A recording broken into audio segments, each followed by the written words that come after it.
अस्सलाम वालेकुम वरहमतुल्लाहि वबरकातुहू। रब्बिश्रह ली सदरी वयस्सिर ली अमरी वहलुल उक़दतम मिन लिसानी यफ़क़हू क़ौली रब्बि ज़िदनी इल्मा। तलावत कुरान करीम की नीयतें। तलावत कुरान के वक़्त दर्जा झेल नीयतें कर ली जाएँ तो बेशुमार इनामात हासिल हो सकते हैं, क्योंकि अगर आपकी नीयत ही नहीं उस मकसद को हासिल करने की तो आप जितना मर्ज़ी पढ़ लें वो सिर्फ़ सवाब है। तो नीयत कर ली जाएगी तो उसके हमें बेशुमार दर्जात भी बुलंद होंगे और इनामात भी हासिल हो सकते हैं। सबसे पहली बात है हदायत पर साबित कदमी, सुकून व इत्मीनान, रहमत इलाही की तलब, नेक अमाल की कसरत, दर्जात की बुलंदी, हसूल बरकत, दिल की नरमी, बीमारी से शफा, सेहत याबी, रसूल अल्लाह और उसके रसूल सल्लल्लाहु अलैहि वसल्लम की मोहब्बत का हसूल, शफात कुरान का हसूल। अल्लाह ताला हमें कुरान करीम की तिलावत का पाबंद बनाए, इसे समझकर पढ़ने और इस पर अमल करने की तौफीक अता फरमाए। तो इंशाअल्लाह इसके साथ साथ अल्लाह सुब्हान ताला ने फरमाया कि आखिरत में 10 किस्म के लोगों को कोई खौफ नहीं होगा। कुरान पाक की तफसील के मुताबिक 10 किस्म के लोगों के लिए रोज़े हशर किसी भी तरह का खौफ, दुख, दर्द या तकलीफ़ नहीं होगी। वो बेखौफ, ख़तर, खुश खुरम होंगे और इन्हें इज़्ज़त के साथ जन्नत में दाखिल किया जाएगा। वो ये हैं, नंबर 1, जो अल्लाह सुब्हान ताला और आखिरत पर ईमान रखते हैं। अल्लाह ताला का इरशाद है, जो भी अल्लाह और रोज़े आखिर पर ईमान लाएगा और नेक अमल करेगा, इसका अजर इसके रब के पास है और इसके लिए किसी खौफ और रंज का मौका नहीं है। सूरत बकरा आयत नंबर 62। अल्लाह के सामने मुकम्मल तस्लीम खम करने वाला, जो मुकम्मल तौर पर अल्लाह सुब्हान ताला के सामने सर तस्लीम खम कर देते हैं, इन्हें कोई खौफ नहीं होता।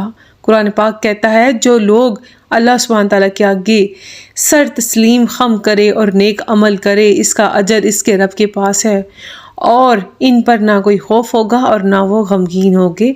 सूरतुल बकरा आयत नंबर 112।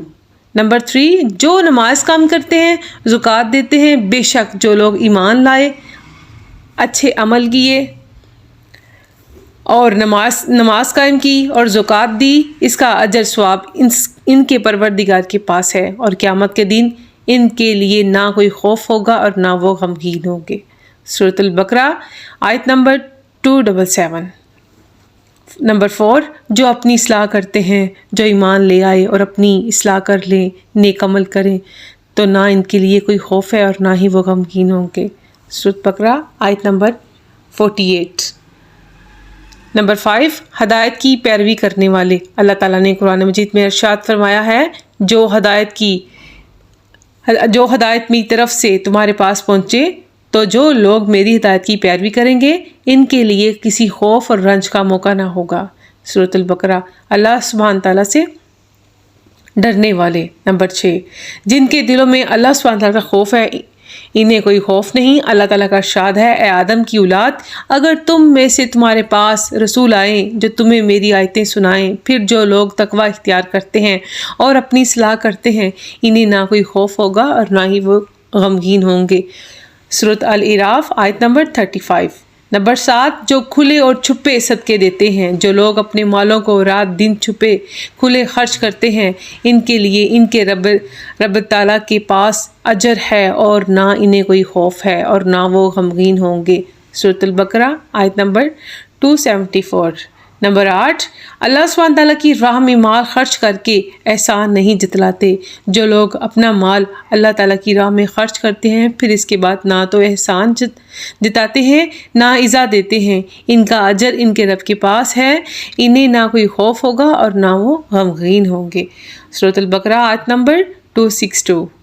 नंबर 9, जो अल्लाह के वली दोस्त हैं, बेशक औलिया अल्लाह पर ना कोई खौफ है और ना वो जिंदा गमगीन होंगे। सूरह यूनुस आयत नंबर 62।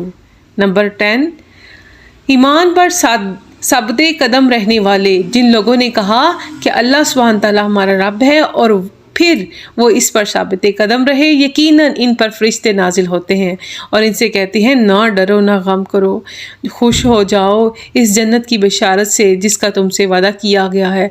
सूरतुल फसलत अल्लाह ताला तमाम امت مسلمان کو مذکورہ 10 کیٹیگریز میں شامل فرمائے، خالص ایمان اور اسلامی احکام کے مطابق زندگی گزارنے کی توفیق عطا فرمائے۔ السلام علیکم ورحمۃ اللہ وبرکاتہ۔